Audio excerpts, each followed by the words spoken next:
കലാപങ്ങൾ അല്ലെങ്കിൽ സമരങ്ങൾ ഇതുമായി ബന്ധപ്പെട്ട ചോദ്യോത്തരങ്ങളാണ് കേട്ടോ. നമ്മുടെ LP UP എക്സാം അടുത്തു.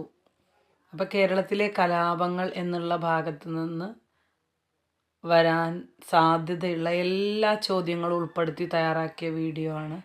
അപ്പോൾ തീർച്ചയായും ഇതിലൊരു സ്കോർ പോലും നമുക്ക് നഷ്ടാവില്ല. അപ്പോൾ എല്ലാവരും എന്ത് ചെയ്യുക, ഈ വീഡിയോ നിർബന്ധമായിട്ടും കാണുക. നിങ്ങൾക്ക് ഇഷ്ടപ്പെട്ട ഇതൊന്ന് ലൈക്ക് ചെയ്ത് കൊടുക്കുക കേട്ടോ. കുരുമുളകിൻ്റെ വ്യാപാര കുത്തകക്കെതിരെ നമുക്ക് 5 തെങ്ങ് കലാപം നടന്ന വർഷം 1697 കേട്ടോ. 5 തെങ്ങ് കലാപം നടന്ന വർഷം എന്നാണ് 1697. 5 തെങ്ങിൽ കോട്ട പണിയാനായി ബ്രിട്ടീഷുകാർക്ക് ഭൂമി അനുവദിച്ച് നൽകിയതാരാണ്? ആറ്റിങ്ങൽ ഉമയമ്മ റാണിയാണ്. 5 തെങ്ങ് കലാപത്തിൻ്റെ മുഖ്യ കാരണം കുരുമുളകിൻ്റെ വ്യാപാര കുത്തക ബ്രിട്ടീഷുകാർ സ്വന്തമാക്കിയതാണ് 5 തെങ്ങ് കലാപത്തിൻ്റെ കാരണം.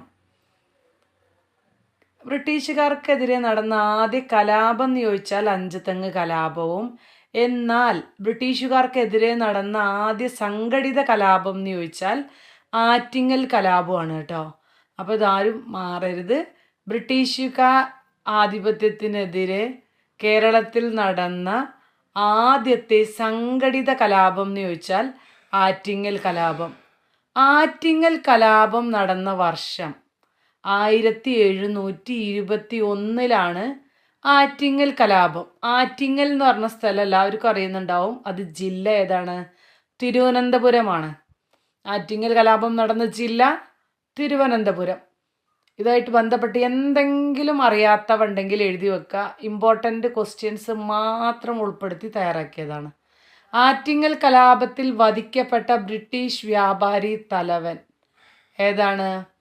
ഗിഫോർഡാണ്. എവിടെ നിന്നുള്ള ബ്രിട്ടീഷ് സൈന്യമാണ് ആറ്റിങ്ങൽ കലാപം അടിച്ചമർത്തിയത്? തലശ്ശേരി. ആറ്റിങ്ങൽ കലാപ സമയത്തെ വേണാട് രാജാവ് ആരാണ്? ആദിത്യവർമ്മയാണ് ആറ്റിങ്ങൽ കലാപ സമയത്തെ വേണാട് രാജാവ്. ഇനി നമുക്ക് പഴശ്ശി സമരങ്ങൾ നോക്കാം. 1-ാം പഴശ്ശി കലാപം നടന്ന കാലഘട്ടമാണ് 1793 മുതൽ 99 വരെയാണ് കേട്ടോ. 1-ാം പഴശ്ശി കലാപ കാലഘട്ടം. 1-ാം പഴശ്ശി വിപ്ലവത്തിൻ്റെ പ്രധാന കേന്ദ്രം കണ്ണൂരിലെ പുരളിമലയാണ്. 1-ാം പഴശ്ശി കലാപം അവസാനിച്ചത് ആരുടെ മധ്യസ്ഥതയിലാണ്? ചിറക്കൽ രാജാവിൻ്റെ മധ്യസ്ഥതയിലാണ് 1-ാം പഴശ്ശി കലാപം അവസാനിച്ചത്. 1-ാം പഴശ്ശി കലാപം അവസാനിച്ച വർഷം 1797. പിന്നെ 2-ാം പഴശ്ശി കലാപം നടന്നിട്ടുണ്ട്. അത് നടന്ന വർഷം 1800 to 1805 കേട്ടോ. 2-ാം പഴശ്ശി കലാപത്തിന് കാരണമായ സംഭവം വയനാട് ബ്രിട്ടീഷുകാർ കൈവശപ്പെടുത്താൻ ശ്രമിച്ചതാണ് 2-ാം പഴശ്ശി കലാപത്തിന് കാരണമായ സംഭവം. 2-ാം പഴശ്ശി കലാപത്തെ തലശ്ശേരി സബ് കളക്ടർ ആരായിരുന്നു? തോമസ് ഹാർവേ ബാബർ ആയിരുന്നു 2-ാം പഴശ്ശി കലാപത്തെ തലശ്ശേരിയിലെ സബ് കളക്ടർ. പഴശ്ശി കലാപങ്ങൾ അടിച്ചമർത്തിയ ബ്രിട്ടീഷ് സൈന്യാധിപൻ ആരാണ്? ആർതർ വെല്ലസ്ലി ആണ്. അതുപോലെ തന്നെ പഴശ്ശി കലാപങ്ങൾക്ക് നേതൃത്വം നൽകിയത് ആരാണ്? എടച്ചേന കുങ്കൻ നായർ, തലക്കൽ ചന്തു, കണ്ണവത്ത് ശങ്കരൻ നമ്പ്യാർ, കൈതേരി അമ്പു ആണ് കേട്ടോ. ഇനി കുണ്ടറ വിളംബരാണ് അടുത്തത്. ചരിത്രപ്രസിദ്ധമായ കുണ്ടറ വിളംബരം നടത്തിയ തിരുവിതാംകൂർ ദിവാൻ ആരാന്ന് ചോദിച്ചാൽ വേലുത്തമ്പി ദളവയാണ്. കുണ്ടറ വിളംബരം നടന്നത് 1809 ജനുവരി 11. കുണ്ടറ വിളംബരം നടന്ന ജില്ല കൊല്ലമാണ്. കുണ്ടറ വിളംബരത്തിന് നേതൃത്വം വേദിയായ സ്ഥലം കുണ്ടറയിലെ ഇളമ്പല്ലൂർ ക്ഷേത്രമാണ്. വയനാട്ടിൽ നടന്ന പ്രധാന കാർഷിക കലാപമാണ് കുറിച്യർ ലഹള. ബ്രിട്ടീഷുകാരുടെ നികുതി വ്യവസ്ഥയെ ചോദ്യം ചെയ്ത കലാപത്തിൽ പങ്കെടുത്ത ഗോത്രവർഗക്കാരാണ് ഏതൊക്കെ? കുറിച്യരും കുറുമ്പരും. കുറിച്യർ കലാപം നടന്ന വർഷം 1812 കേട്ടോ. കുറിച്യർ കലാപം നടന്ന വർഷം എന്നാന്ന് ചോദിച്ചാൽ എന്നാ പറയാ? 1812. കുറിച്യർ ലഹളയ്ക്ക് നേതൃത്വം നൽകിയതാരാണ്? രാമൻ നമ്പിയാണ്. കുറിച്യർ ലഹളയുടെ മുദ്രാവാക്യമാണ് വട്ടത്തൊപ്പിക്കാരെ പുറത്താക്കുക. അതുപോലെ തന്നെ കുറിച്യർക്കെതിരെ നികുതി ഏർപ്പെടുത്തിയ ബ്രിട്ടീഷ് ഉദ്യോഗസ്ഥൻ തോമസ് വാർഡനാണ് കുറിച്യർക്കെതിരെ നികുതി ഏർപ്പെടുത്തിയ ബ്രിട്ടീഷ് ഉദ്യോഗസ്ഥൻ. നമുക്ക് എന്താ പറയുക, റയർ ക്വസ്റ്റ്യൻസ് നമ്മൾ ഈ ഭാഗത്തു നിന്ന് കേൾക്കാത്ത ക്വസ്റ്റ്യൻസ് ഒക്കെ വരാറുണ്ട്. അപ്പോൾ നമ്മൾ പഠിച്ചില്ലല്ലോ എന്ന് പറയും. അപ്പോൾ എന്താണ്, നമ്മൾ ഏത് ഭാഗം പഠിക്കുകയാണെങ്കിലും അത് തീർത്ത് പഠിച്ചു പോവുക. കുറിച്യർ ലഹളയെ ബ്രിട്ടീഷുകാർ അടിച്ചമർത്തിയത് 1812 മെയ് 8 അതുപോലെ തന്നെ മാറുമറയ്ക്കൽ സമരം അല്ലേ, അങ്ങനെ ഒരു സമരം നടന്നിട്ടുണ്ട്. ചാന്നാർ സ്ത്രീകൾക്ക് സവർണ ഹിന്ദു സ്ത്രീകളെപ്പോലെ മാറുമറയ്ക്കുന്നതിനുള്ള അവകാശം ലഭിക്കുന്നതിന് വേണ്ടി തെക്കൻ തിരുവിതാംകൂറിലെ ചാന്നാർ സമുദായക്കാർ നടത്തിയ സമരമാണ് ചാന്നാർ ലഹള. കേരളത്തിൽ ആദ്യത്തെ സാമൂഹിക പ്രക്ഷോഭമായി പരിഗണിക്കപ്പെടുന്നത് ചാന്നാർ ലഹളയാണ് കേട്ടോ. കേരളത്തിലെ ആദ്യത്തെ സാമൂഹിക പ്രക്ഷോഭം ഏതാന്ന് ചോദിച്ചാൽ ഏതാണ്? ചാന്നാർ ലഹള. അപ്പം എല്ലാത്തിൻ്റെ വർഷം പഠിച്ചു വെക്കുക. ചിലപ്പോൾ താഴെ കൊടുത്തിരിക്കുന്നവ ശരിയായ ജോഡി ഏതാന്നൊക്കെ ചോദിക്കും, അല്ലെങ്കിൽ ഇത് തെറ്റായ ജോഡി ഏത്. അപ്പം നമ്മൾ എല്ലാത്തിൻ്റെയും വർഷം അറിഞ്ഞെങ്കിൽ മാത്രമേ നമുക്കത് എഴുതാൻ പറ്റുള്ളൂ. മേൽമുണ്ട് സമരം, ശീലവഴക്ക്, മേൽശീല കലാപം, നാടാർ ലഹള, മുലമാറാപ്പ് വഴക്ക് എന്നീ പേരുകൾ അറിയപ്പെടുന്നത് ചാന്നാർ ലഹളയാണ്. ചാന്നാർ ലഹളയുടെ മറ്റു പേരുകളാണ് മേൽമുണ്ട് സമരം, ശീലവഴക്ക്, മേൽശീല കലാപം, നാടാർ ലഹള, മുലമാറാപ്പ് വഴക്ക് എന്നീ പേരുകളിൽ അറിയപ്പെടുന്നു. മേൽമുണ്ട് ധരിക്കുന്നതിന് വേണ്ടിയുള്ള സമരം ആരംഭിച്ച വർഷം 1822 ചാന്നാർ സ്ത്രീകൾക്ക് മാറുമറയ്ക്കാനുള്ള അവകാശം നൽകിയ തിരുവിതാംകൂർ രാജാവാണ് ഉത്രം തിരുനാൾ മഹാരാജാവാണ്. ചാന്നാർ സ്ത്രീകൾക്ക് മാറുമറയ്ക്കുന്നതിനുള്ള അവകാശം നൽകിയ തിരുവിതാംകൂർ രാജാവ്. ചാന്നാർ സ്ത്രീകൾക്ക് മാറുമറയ്ക്കാനുള്ള അവകാശം നൽകിയത് 1859 ജൂലൈ 25 കേട്ടോ.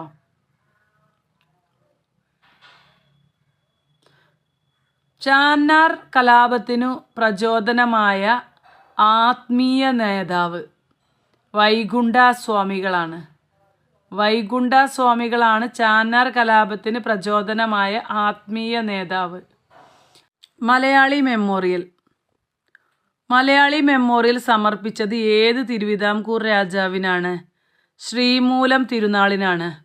മലയാളി മെമ്മോറിയൽ സമർപ്പിച്ചത് 1891 ജനുവരി 1 കേട്ടോ.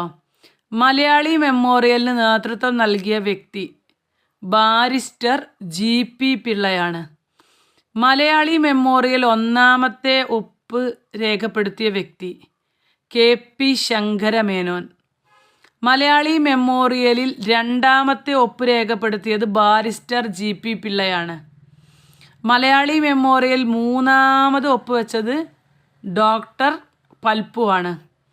മലയാളി മെമ്മോറിയൽ ഒപ്പിട്ടവരുടെ എണ്ണം 1028 പേരാണ് മലയാളി മെമ്മോറിയലിൽ ഒപ്പിട്ടത്. മലയാളി മെമ്മോറിയലുമായി ബന്ധപ്പെട്ട മുദ്രാവാക്യം തിരുവിതാംകൂർക്കാർക്ക് എന്നുള്ളതാണ് മലയാളി മെമ്മോറിയലുമായി ബന്ധപ്പെട്ട മുദ്രാവാക്യം. തിരുവിതാംകൂർക്കാർക്ക് എന്ന ലഘുലേഖ എഴുതിയതാരാണ്? ബാരിസ്റ്റർ GP പിള്ളയാണ് കേട്ടോ. മലയാളി മെമ്മോറിയലിൻ്റെ മുദ്രാവാക്യം തിരുവിതാംകൂർക്കാർക്ക് എന്നുള്ളതും തിരുവിതാംകൂർക്കാർക്ക് എന്ന് ലഘുലേഖ എഴുതിയതാരാണ്? Barrister G.P. പിള്ള. മലയാളി മെമ്മോറിയലിൻ്റെ പിന്നിൽ പ്രവർത്തിച്ച സാഹിത്യകാരൻ ആരാണ്? C.V. രാമൻ പിള്ളയാണ്. മലയാളി മെമ്മോറിയലുമായി ബന്ധപ്പെട്ട് C.V. രാമൻ പിള്ള ലേഖനങ്ങൾ എഴുതിയ പത്രം മിതഭാഷി എന്നാണ്. മിതഭാഷി. മലയാളി മെമ്മോറിയലുമായി ബന്ധപ്പെട്ട് C.V. രാമൻ പിള്ള രചിച്ച കൃതി വിദേശ മേധാവിത്വം. മലയാളി മെമ്മോറിയൽ സമർപ്പിക്കുമ്പോൾ തിരുവിതാംകൂർ ദിവാൻ T. രാമറാവു ആയിരുന്നു. മലയാളി മെമ്മോറിയൽ നിയമോപദേശം നൽകിയ ഇംഗ്ലീഷുകാരൻ എഡ്ലി നോർട്ടൺ ആണ് കേട്ടോ. മലയാളി മെമ്മോറിയലിനെ തകർക്കുക എന്ന ലക്ഷ്യത്തോടെ തമിഴ് ബ്രാഹ്മണർ ശ്രീമൂലം തിരുനാളിന് സമർപ്പിച്ച മെമ്മോറിയലാണ് എതിർ മെമ്മോറിയൽ. എതിർ മെമ്മോറിയൽ സമർപ്പിച്ചത് 1891 ജൂൺ 3-നാണ്. എതിർ മെമ്മോറിയലിന് നേതൃത്വം നൽകിയത് E. രാമസ്വാമി അയ്യറും രാമനാഥൻ റാവുമാണ്. ഇനി ഈഴവ മെമ്മോറിയൽ. സർക്കാർ സ്കൂളുകളിലും സർക്കാർ ഉദ്യോഗങ്ങളിലും ഈഴവർക്ക് അവസരം വേണമെന്നാവശ്യപ്പെട്ട് സമർപ്പിച്ച നിവേദനമാണ് ഈഴവ മെമ്മോറിയൽ. ഈഴവ മെമ്മോറിയലിന് നേതൃത്വം നൽകിയ വ്യക്തി ആരാണ്? ഡോക്ടർ പൽപ്പു ആണ്. ഈഴവ മെമ്മോറിയൽ സമർപ്പിക്കപ്പെട്ട വർഷം 1896 സെപ്റ്റംബർ 3-നാണ് ഈഴവ മെമ്മോറിയൽ സമർപ്പിക്കപ്പെട്ടത്. ഈഴവ മെമ്മോറിയൽ സമർപ്പിക്കപ്പെട്ട തിരുവിതാംകൂർ രാജാവ് ആരാണ്? ശ്രീമൂലം തിരുനാളാണ്. ഈഴവ മെമ്മോറിയലിൽ ഒപ്പിട്ടവരുടെ എണ്ണം 13,176 പേരാണ്. ഈഴവ മെമ്മോറിയൽ സമർപ്പിക്കുമ്പോൾ തിരുവിതാംകൂർ ദിവാൻ, ഇതൊക്കെ മാറാതെ പഠിക്കാട്ടോ. മലയാളി മെമ്മോറിയൽ സമയം ആരായിരുന്നു എന്നും ഈഴവ മെമ്മോറിയൽ സമയത്ത് ആരാണെന്നൊക്കെ മാറാതെ പഠിക്കാം. ദിവാൻ ശങ്കര സുബ്ബയ്യർ. 1900-ൽ 2-ാം ഈഴവ മെമ്മോറിയൽ സമർപ്പിച്ചിട്ടുണ്ടായിരുന്നു. അത് കേഴ്സൺ പ്രഭുവിനാണ് 2-ാം ഈഴവ മെമ്മോറിയൽ സമർപ്പിച്ചത്. 2-ാം ഈഴവ മെമ്മോറിയലിന് നേതൃത്വം നൽകിയ സാമൂഹ്യ പരിഷ്കർത്താവ് ആരാണ്? ഡോക്ടർ പൽപ്പു ആണ്. അതേപോലെ തന്നെ അവർണ സമുദായക്കാർ ആരാധിക്കുന്നതിനായി നെയ്യാറ്റിൻകരയ്ക്കടുത്ത് അരുവിപ്പുറത്ത് ശ്രീനാരായണ ഗുരു പ്രതിഷ്ഠ നടത്തിയ വർഷം 1888-ലാണ്. ഏത് നദിയിൽ നിന്നുള്ള ഒറ്റ ശിലയാണ് ഈ ശിവപ്രതിഷ്ഠയ്ക്ക് ഉപയോഗിച്ചത്? നെയ്യാറിലെ ശങ്കരൻ കുഴിയിൽ നിന്ന് മുങ്ങിയെടുത്ത ഒറ്റ ശിലയാണ് കേട്ടോ. മുങ്ങിയെടുത്ത ഒറ്റ ശിലയിൽ നിന്നുമാണ് ശിവപ്രതിഷ്ഠയ്ക്ക് ഉപയോഗിച്ചത്. ഇനി അയ്യങ്കാളിയുടെ വില്ലുവണ്ടി. അവർണ സമുദായക്കാരുടെ സഞ്ചാര സ്വാതന്ത്ര്യത്തിന് വേണ്ടി നടന്ന സമരമാണ് വില്ലുവണ്ടി യാത്ര. വില്ലുവണ്ടി യാത്രയ്ക്ക് നേതൃത്വം നൽകിയ സാമൂഹിക പരിഷ്കർത്താവാണ് അയ്യങ്കാളി. വില്ലുവണ്ടി എവിടെ നിന്ന് എവിടം വരെയായിരുന്നു? വേങ്ങാനൂർ മുതൽ കവടിയാറ് വരെയാണ് വില്ലുവണ്ടി സമരം നടന്നത്. വില്ലുവണ്ടി യാത്ര നടന്ന വർഷം 1893 ആണ് കേട്ടോ വർഷം.